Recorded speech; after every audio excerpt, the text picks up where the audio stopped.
오늘은 맥추감사 주일입니다. 이렇게 아름답고 의미 있는 주일을 맞이하여 천지 우주 만물을 창조하신 전지전능하신 하나님, 우리 인간의 생사 화복을 주관하시는 하나님 앞에 나아와 감사의 마음, 뜻과 정성을 모두어서 감사의 제단을 쌓는 저와 여러분 우리 모두에게 오직 하나님만이 주실 수 있는 은혜 평강이 넘치시길, 말씀이 육신이 되어 우리 가운데 가시는 주님의 이름으로 축원합니다. 하나님 은혜 진심으로 감사하고, 그리고 지난 상반기 동안 우리 교회가 하나님의 교회로서 건강하게 거룩한 사명을 감당할 수 있도록 협력해 주신 모든 성김의 종들에게 진심으로 감사를 드립니다. 맥추 감사 주일입니다. 보리맥 추살추입니다. 맥추 감사 주일은 보리를 추수하는 시기에 하나님께 감사의 제단을 쌓는 그런 절기입니다. 그런데 우리가 잘 알고 있는 것처럼 지금은 보리 농사를 짓지 않습니다. 그러기에 우리 시대의 사람들이 맥추 감사 주일, 맥추 감사절을 지키는 것이 무슨 의미가 있는가 하는 의문이 생길 수가 있습니다. 그럼에도 불구하고 여전히 맥추 감사 주일을 지키는 중요한 이유는 1년의 반 상반기를 인도하시고 도와주신 하나님의 은혜가 너무나도 감사해서 하나님의 은혜에 감사드리기 위하여 이 절기를 계속 유지하고 있음을 여러분들이 잘 아시리라 여겨집니다. 그리고 한 걸음 더 나아가서 거칠고 험한 인생을 살아가다가 항상 감사하며 범사에 감사하며 살아가라 명하신 주님의 명령을 우리가 어기고 원망하고 불평하며 살아가기가 십상인데, 이 같은 우리의 감사의 도리를 잘 하고 있는가를 살피고 잃어버린 감사를 회복하는 것에도 한 해의 반을 보내면서 하게 되는 맥추 감사 주일에 우리가 갖게 되는 과제요, 또 우리가 회복해야 될 것이라 그렇게 여겨집니다. 우리나라에는 어버이날 하루만 있는데 미국에 가면요, 아버지 날이 있습니다. Father's Day라고 그럽니다. 그리고 어머니 날이 있습니다. Mother's Day라고 얘기합니다. 그런데 제가 처음 미국 유학 갔어요. 깜짝 놀란 게 미국에는 어린이날이 없는 거예요. 그래서 궁금했습니다. 왜 이 나라에는 어린이날이 없습니까? 그랬더니 돌아온 대답이 우리는 1년 365일이 어린이날입니다.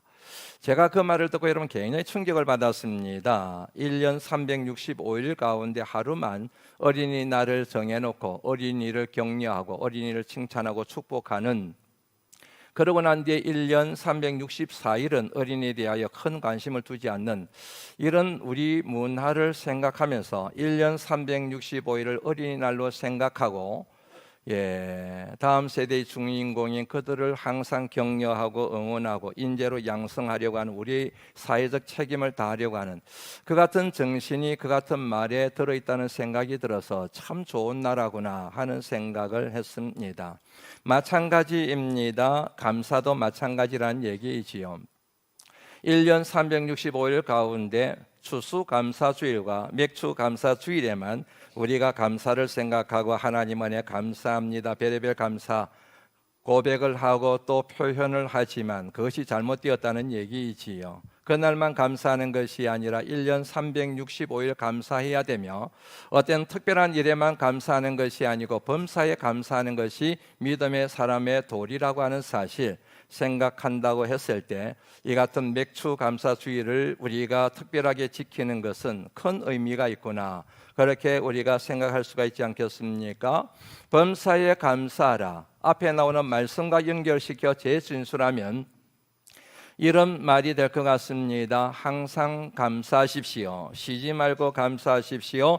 범사에 감사하십시오. 이것이 그리스도 예수 안에서 저와 여러분들을 향하신 하나님의 뜻입니다. 맞습니다.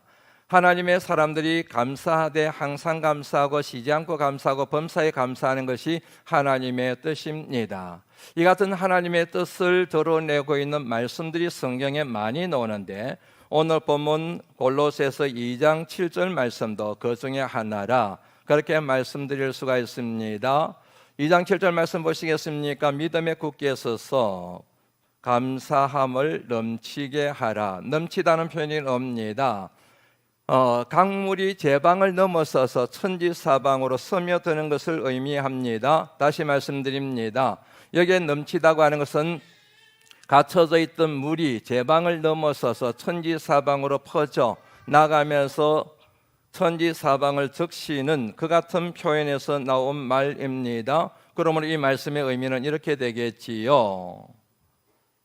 감사가 몸에 배어서 어떤 상황에서도 감사할 수 있는 감사의 일상화, 감사의 생활화, 그것이 믿음의 사람들에게 요청됨을 이 말씀을 통하여 알 수가 있습니다. 하나님 믿습니다. 예수 그리스도를 구주로 영접했습니다. 그러면 나는 구원받은 하나님의 사람이란 고백이 있습니다. 그런 사람들은 감사가 몸에 배어서 이래도 감사하고 저래도 감사하고 이럴 때만 감사하고 저럴 때는 감사하지 않는 것이 아니라 어떤 상황에서도 어떤 환경 가운데서도 감사할 수밖에 없는 믿음의 도리를 지켜야 된다, 그런 의미이지 않습니까? 이 같은 말씀을 들으면 조금 부담스러워요. 감사할 사실에 대해서는 감사하는 것 동의가 되지요. 그런데 도저히 감사할 수 없는 상황 가운데서도 감사해라, 쉽지가 않습니다. 문제 많은 인생을 살아가면서 거칠고 험한 세상을 살아가면서 감사하지 않아야 될 환경에 대해서도 감사해야 된다, 범사에 감사해야 된다. 그 비결이 있지 않겠습니까? 그 비결이 바로 골로새서 2장 7절 말씀에, 그 말씀 같은 말씀에 나오지 않습니까? 그렇게 나오죠. 믿음에 굳게 서서 감사함을 넘치게 하라. 그렇지요. 감사함을 넘치게 하는, 범사에 감사하는 삶을 살아갈 수 있는 비결과 원리가 믿음에 굳게 서야 된다는 얘기이지요. 굳세 믿음을 가지고 있습니다. 그러면 범사에 감사하게 된다는 얘기이지요. 이 말씀을 달리 표현을 하게 되면, 내가 믿음 생활을 한다고 하면서도 감사할 일에 대해서는 감사하지만 어렵고 힘든 일을 만났을 때는 원망과 불평이 나오고 짜증이 나오고 세상에 대하여 저주하는 마음이 나온다고 한다면 그것은 내 믿음에 문제가 있을 수 있다는 얘기지요. 믿음이 견고하지 못하기 때문에, 믿음이 건강하지 못하기 때문에, 믿음의 뿌리를 깊게 내리지 못하고 있기 때문에 조석에 따라서 감사했다가 어느 때는 원망했다가 어느 때는 감사했다가 어느 때는 저주하다가 그렇게 인생을 살아간다는 얘기이지 않습니까? 전에도 한번 말씀드린 것처럼 감사를 뜻하는 영어 단어가 땡스입니다. 이 단어와 같은 어원을 가지고 있는 단어가 바로 생각하다는 뜻을 가지고 있는 think라는 단어입니다. 생각하십시오. 그러면 감사하게 될 것입니다. 이런 맥락의 말씀으로 우리가 정리를 할 수 있다는 얘기이지요. 생각합니다. 깊게 생각합니다. 그러면 감사를 하게 된다는 얘기이지요. 그런데 문제는 모든 생각이 다 감사로 연결되는 것은 아닙니다. 모든 생각이 다 항상 감사로 연결되는 것은 아니에요. 어떤 생각은 나로 하여금 감사 대신에 원망과 불평이 나게 만듭니다. 앞서 말씀드린 것처럼 저주하게 만드는 그런 생각이 있을 수가 있지 않습니까? 그러므로 관건은 항상 감사하게 되고 범사에 감사하게 되는 관건은 어떤 생각을 하느냐, 무엇을 생각하느냐, 어떤 식으로 생각하느냐가 중요한 요인이 된다는 사실을 알 수가 있습니다. 저와 여러분들은 하나님을 믿는 사람들입니다. 믿으시면 아멘 하시죠. 다시 묻습니다. 저와 여러분들은 하나님을 믿는 사람들입니다. 아멘이시지요. 저와 여러분이 하나님을 믿는 사람이 되었다고 하는 것은 여러 가지 의미가 있지만 그 중에 하나, 항상 하나님을 생각하는 사람이 되었음을 의미합니다. 다시 말씀드립니다. 저와 여러분이 하나님을 믿고 하나님을 내 삶의 주인으로 인정하고 살아간다고 하는 것은 이런 형편이든 저런 형편이든 항상 하나님만 생각하고 살아가는 사람이 되었음을 의미합니다. 환경을 생각하는 것이 아니라, 사람을 생각하는 것이 아니라, 이런저런 조건들을 생각하는 것이 아니라 오직 하나님, 믿음의 주요 또 온전케 하시는 주님을 깊게 생각하며 살아가는 사람이 되었음을 뜻하는 것이 바로 하나님을 믿는 사람이 되었다 하는 이 같은 명제에 담겨져 있는 의미라는 얘기입니다. 그러므로 사랑하는 성도 여러분, 항상 하나님만 생각하시기를 바랍니다. 사람을 생각하지 말고, 환경을 생각하지 말고, 약한 것 생각하지 말고, 안 되는 오늘 생각하지 말고 절망적인 오늘 생각하지 마시고 항상 하나님만 생각하시는 진실한 믿음의 사람들이 다 되시기를 주의 이름으로 축원합니다. 첫째, 지금까지 여기까지 나를 인도하시고 도우신 에벤 에셀의 하나님을 생각하시기 바랍니다. 지난 주일 2부 예배 시간에 찬양팀의 찬양이 두 곡이 제게 깊은 울림이 되었습니다. 이미 잘 알고 있는 찬양입니다. 그런데 그날따라 그 시간 따라 제게 얼마나 깊은 은혜를 끼치는 찬양이 되었는지 모릅니다. 그 중에 하나입니다. 나의 반석이신 하나님, 행하신 모든 것 완전하시니, 모든 것이 하나님이 행하신 모든 것은 언제나 완전하십니다. 나의 생명 되신 하나님, 내게 행하신 일 찬양합니다. 이미 하나님이 내게 행하신 일이 있습니다. 그 일에 대하여 제가 더 이상 원망하지 않습니다. 불평하지 않습니다. 찬양합니다. 신실하신 하나님, 실수가 없으신 좋으신 나의 주. 특별히 여러분 이 후렴 부분에 나오는 가사 내용, 신실하신 하나님, 실수가 없으신 좋으신 나의 주. 이 찬양 가사를 여러분 부르면서 묵상을 하는데 전에 이 찬양을 접할 때와는 전혀 다른, 전에 느끼지 못했던 감정이 제 안에서 훅 살아나게 되었습니다. 그래, 맞아. 내가 믿는 하나님은 언제나 신실하신 하나님이시지. 나는 신실하지 못해도 나에 대해서 하나님은 언제나 신실하시지. 하나님은 고병호 인생을 인도하시고 목회 여정을 안내해 가실 때 하나님은 절대로 실수하지 않으시지.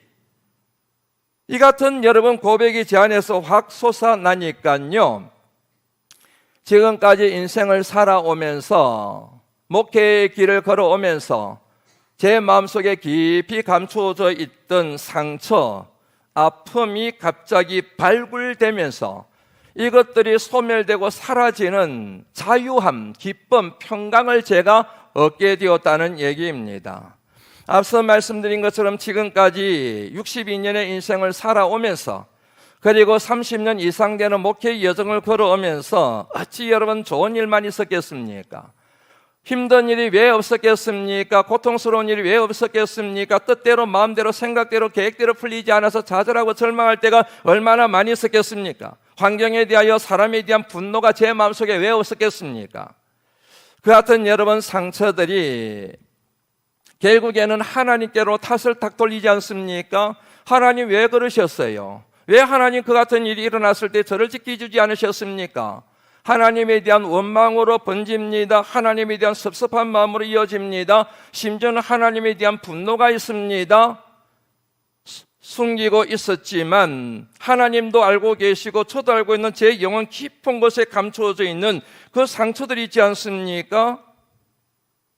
그런데 그 찬양 가사를 듣는 순간 내게 이 같은 감정이 있는 이유, 내가 하나님에 대하여 섭섭하고 하나님에 대하여 심지어는 화가 나고 너무너무 내 인생에 대하여 억울한 면이 생기면 하나님에 대하여 너무너무 마음이 힘들어지는 이 같은 원인이 어디에 있는가? 하나님께 있는 것이 아니라 바로 내 믿음의 문제가 있었구나.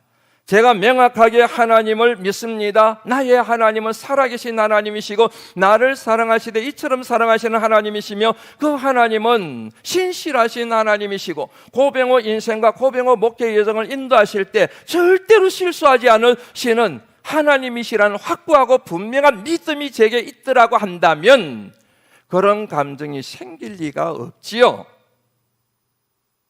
모든 것이 합력하여 선을 이루시는 하나님의 섭리하심에 대하여 원망 대신에 하나님 감사합니다. 이를 통하여 하나님이 이루실 역사를 제가 기대합니다. 하나님의 성호를 찬양합니다. 이런 고백이 나와야 되지 않겠습니까? 그런데 제 마음속에 하나님에 대한 섭섭함, 하나님에 대한 분노, 이런 것들 있는 걸 가만히 보니까 신실하신 하나님에 대한 내 믿음이 문제가 있구나. 하나님이 실수하신 거 아니에요.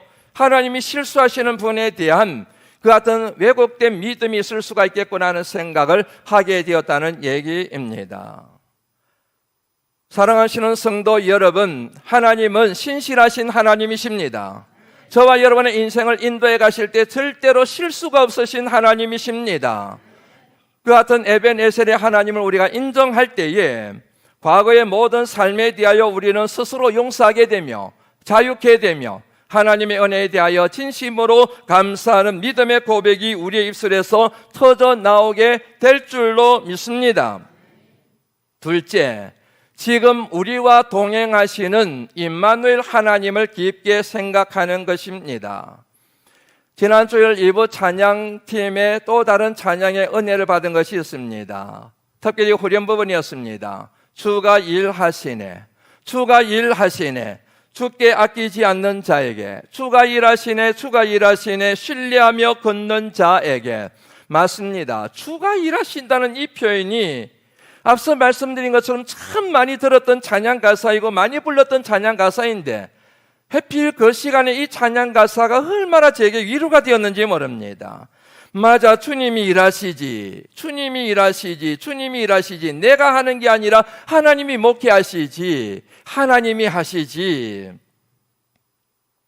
사랑하는 성도 여러분, 우리가 믿는 하나님은 목석 같은 분이 아니세요.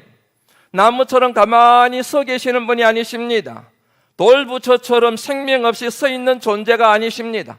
하나님은 끊임없이 움직이시는 하나님이십니다. 하나님은 끊임없이 활동하시는 하나님이십니다. 하나님은 하나님의 자녀들, 하나님의 백성들을 선한 길로 인도하시기 위하여, 축복의 길로 인도하시기 위하여 끊임없이 일하시는 하나님이신 줄로 믿습니다. 이 같은 믿음을 저와 여러분들이 고백하는 순간 지금 힘든 일을 만나도, 어려운 일을 만나도, 사망으로 오게삼을 당해도 하나님 감사합니다, 그런 고백이 나오지 않겠습니까?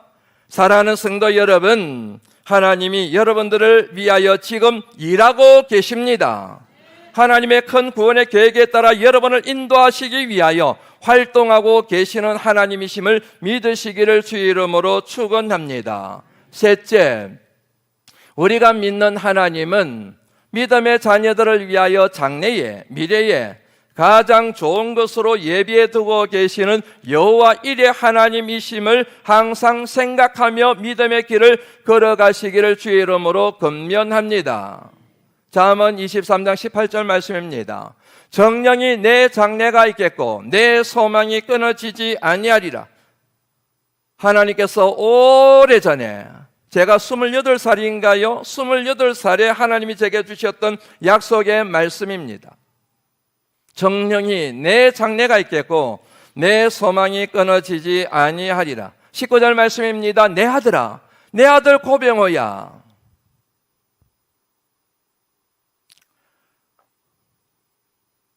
너는 이 약속의 말씀을 듣고 내 마음을 바른 길로 인도할지니라. 17절 말씀입니다. 그러므로 고병호야, 내 마음으로 죄인의 형통을 부러워하지 말고 어떤 환경, 어떤 형편에 있든지 항상 여호와를 경외하거라. 앞서 드린 말씀처럼 여러분, 힘들 때 있습니다. 좌절하고 절망할 때가 있습니다. 너무너무 힘들어서 혈변을 보고 그것을 감당하지 못할 때는 도망치고 싶을 때가 왜 저라고 없겠습니까? 그럴 때마다 1000번이고 10,000번이고 하나님 앞에 기도 대신에 이 말씀을 선포할 때가 있습니다. 내 아들 고병호야, 죄인의 형통을 부러워하지 말고 그럼에도 불구하고 너는 항상 나를 경외하거라. 정령이 내 장래가 있겠고 내 소망이 끊어지지 아니하리. 내 아들 병호야, 너는 이 말씀을 마음에 새기고 네 마음을, 네 생각을, 네 감정을 항상 정로, 바른 길로 인도하거라. 사랑하는 성도 여러분, 우리가 믿는 하나님은 믿음의 자녀들의 장래를 위하여, 미래를 위하여 가장 좋은 것으로 예비해 두고 계시는 여호와 일의 하나님이신 줄로 믿습니다. 그러므로 여러분, 지금은 힘들지만, 어렵지만, 앞날이 불투명해서 두려움에 떨며 밤잠을 설치고 있지만 내일에는 좋아지게 될 줄로 믿습니다. 모레는 행통하게 될 줄로 믿습니다. 장래에는 하나님 나라를 우리가 누리며 영원히 살게 될 줄로 믿습니다. 맞습니다. 우리가 믿는 하나님, 그 하나님은 여기까지 우리를 도우신 에베네셀의 하나님이십니다. 지금도 여전히 우리와 동행하시는 임마누엘 하나님이 되십니다. 그 하나님은 우리를 위하여 장래의 미래에 가장 좋은 것으로, 가장 아름다운 것으로, 가장 놀라운 열매들로 예배두고 계시는 여호와 이레의 하나님입니다. 이 같은 우리의 믿음의 고백, 이 고백을 관통하는 핵심 가치가 있습니다. 그것은 바로 하나님의 존재와 그리고 하나님의 임재입니다. 천지 우주 만물을 창조하신 하나님, 내가 믿는 하나님은 천지 우주 만물을 창조하신 천지전능하신 하나님이시며, 그 하나님은 역사의 주관자가 되셔서 역사를 움직여가고 계시며, 그 하나님이 내 인생 가운데, 우리 가정 가운데, 우리 자녀들의 삶 가운데 임재하셔서 하나님의 선하신 길로 인도하고 계시는 하나님이시라고 하는 사실입니다. 이것이 우리의 믿음이 됩니다. 어떤 경우에도 흔들리지 않는 믿음이 됩니다. 그리할 때 우리는 이 믿음으로 인하여 감사함이 넘치게 되는, 항상 감사하게 되고 쉬지 않고 감사하게 되고 범사에 감사하는 감사의 사람들이 될 줄로 믿습니다. 그러기에 저와 여러분 하나님의 사람들의 감사의 조건은 환경이 아닙니다. 건강이 아닙니다. 물질이 아닙니다. 사업이 아닙니다. 눈에 보이는 어떤 것들이 아닙니다. 하나님의 사람들의 진정한 감사의 조건은 하나님의 존재와 하나님의 임재를 인정하는 우리의 믿음의 뿌리를 내리고 있어야 합니다. 이것을 일러서 다른 식으로 표현하면 하나님의 은혜라고 얘기하는 것입니다. 지난 주일 오후 찬양 예배 시간에 양금희 교수님이 오셔서 우리들에게 참 은혜로운 말씀을 나누어 주셨습니다. 안 오신 분들은 후회가 되실 거예요. 참 은혜로운 말씀, 저도 개인적으로 얼마나 큰 은혜를 받았는지 모릅니다. 그 교수님이 어느 날 가족 중에서 가장 친한 분에게 분노가 생겼답니다. 은퇴하시고 난 뒤에 최근의 일이 되겠지요. 분노가 생겼답니다. 그 분노가 해결이 잘 되질 않은 거이지요.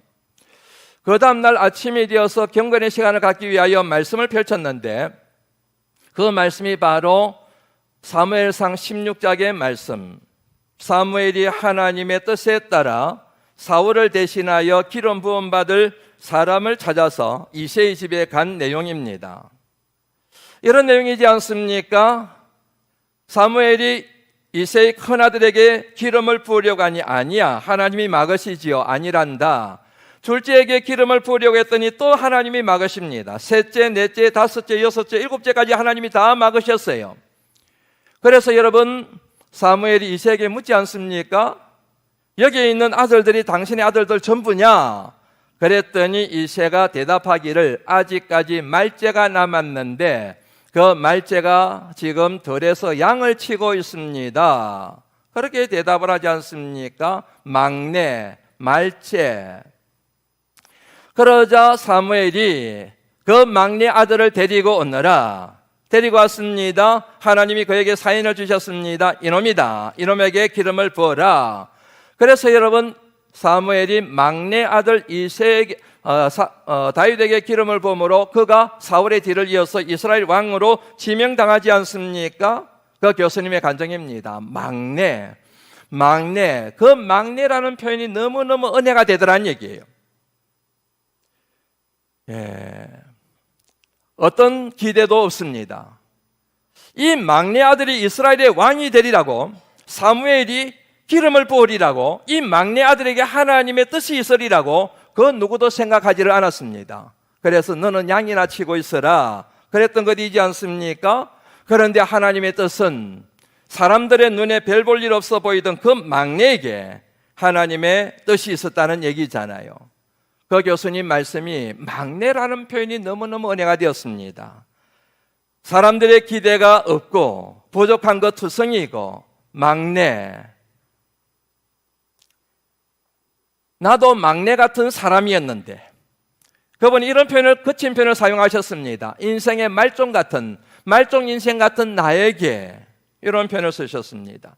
그런 내게 하나님이 은혜를 베풀어 주셔서 그 은혜로 내가 유학을 가고, 그리고 장로신학대학교로 와서 교수가 되고 26년 동안 이상 동안 가르침의 사역을 감당하다가 은퇴를 해서 지금 이렇게 평안한 노예 삶을 보내고 있는 것, 다 하나님의 은혜이구나. 말씀같이 보잘것없는 내 인생을 이렇게 하나님께서 은혜를 베푸셨구나.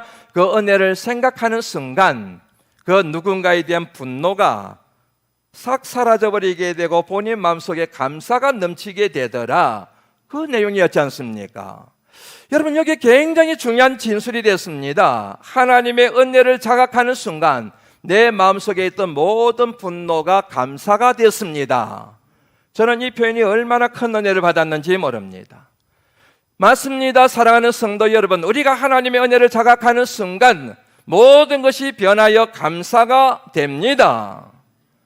죄로 말미암아 영원히 죽을 수밖에 없었던 저희들을 살려주신 하나님의 은혜, 뿐만 아니라 지금까지 우리 인생 가운데 언제나 동행하심으로 선하신 역사를 이루신 하나님의 은혜, 내가 봐도 정말 보잘것없는 인생이요, 내가 봐도 정말 형편없는 믿음의 사람임에도 불구하고 하나님은 절대로 나를 버리거나 나를 포기하거나 나를 떠나지 않으시고 언제나 동행하시며 지켜주시고 인도하시며 필요한 것들을 공급하시는 임마누엘 되시는 하나님의 은혜,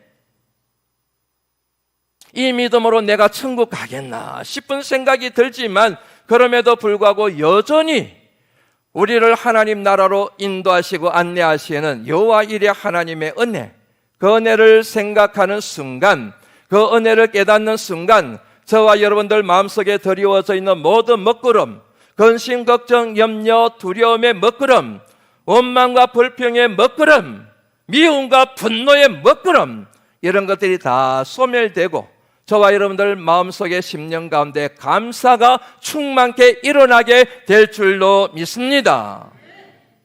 그러므로 범사에 감사하기 위한 조건은 바로 은혜를 회복하는 것입니다.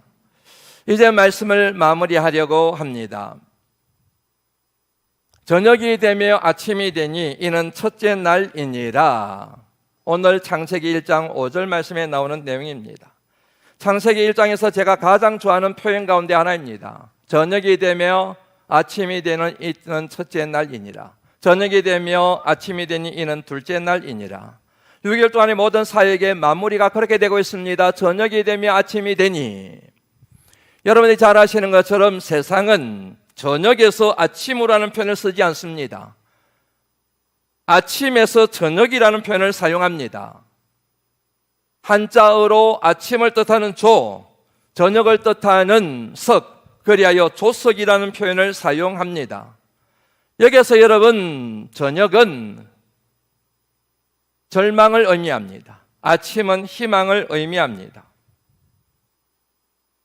아침은 생명을 의미합니다. 저녁은, 밤은 죽음을 의미합니다. 아침에서 저녁으로 갑니다. 조석입니다. 희망에서 절망으로, 생명에서 죽음으로 가는 존재라는 얘기입니다. 그런데 성경 말씀은 앞서 말씀드린 것처럼 아침에서 저녁으로 가는 것이 아니라 저녁에서 아침으로 가는 시간 방식을 우리에게 말씀하고 계십니다.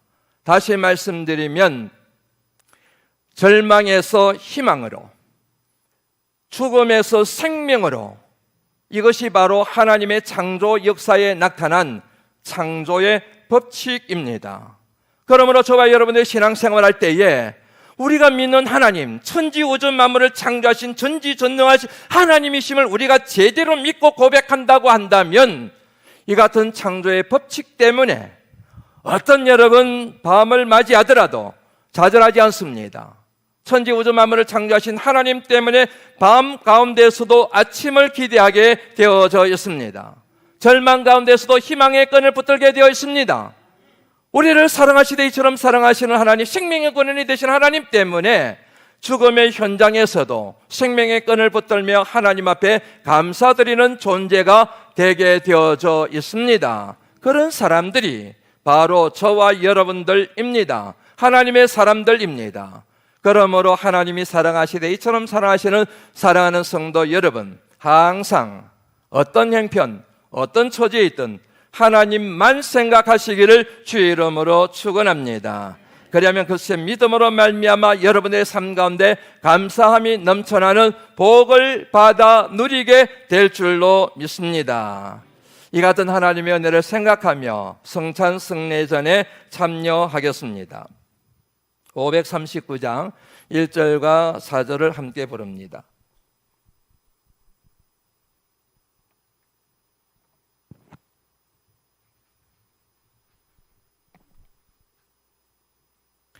(539장) 1절과 4절 하나님의 은혜를 삼으시면서 간절하게 부릅니다.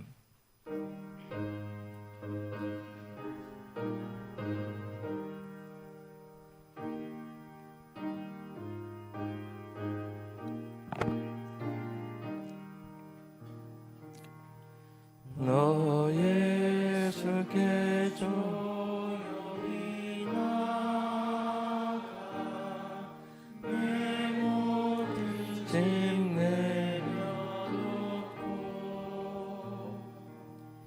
주 십자가 사랑을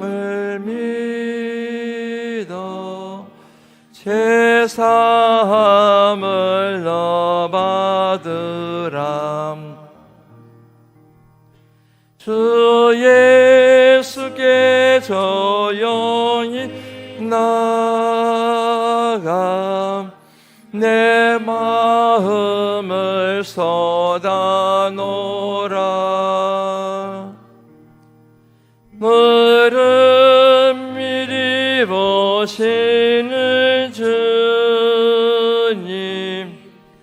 은혜를 베푸시리. 너 주님과 사이여 살면 내 생명이 넘치리라. 주 예수를 찾는 이 앞에 참 밝은 빛 비추어라멘. 주 예수께 조용히 나가 내 마음을 쏟아놓으라. 은은 미리 보시는 주님 큰 은혜를 베푸시리. 주님께서 잡히시던 날 밤이었습니다. 제자들과 만찬을 나누시던 주님께서 떡을 들어 축복하신 후 떼어서 제자들에게 주시며 말씀하셨습니다. 받으라, 먹으라. 이것은 너희를 위한 내 몸이니라. 이것을 행할 때마다 나를 기념하라 말씀하셨습니다. 또한 식후에 잔을 따르시고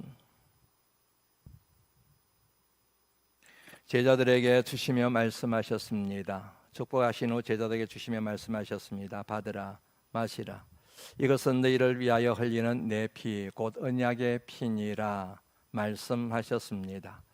참으로 거칠고 험한 시절을 살아가고 있는 저와 여러분들, 그럼에도 불구하고 감사의 조건을 찾아내어 하나님 앞에 나오셔서 감사의 제단을 쌓고 있는 저와 여러분들을 우리 하나님께서 이 거룩한 만찬회로 초대하셨습니다. 주님의 살을 먹고 주님의 피를 마실 그때에 주님이 내 안에, 내가 주님 안에 있는 거룩한 생명의 역사가 일어나길 간절히 소망합니다.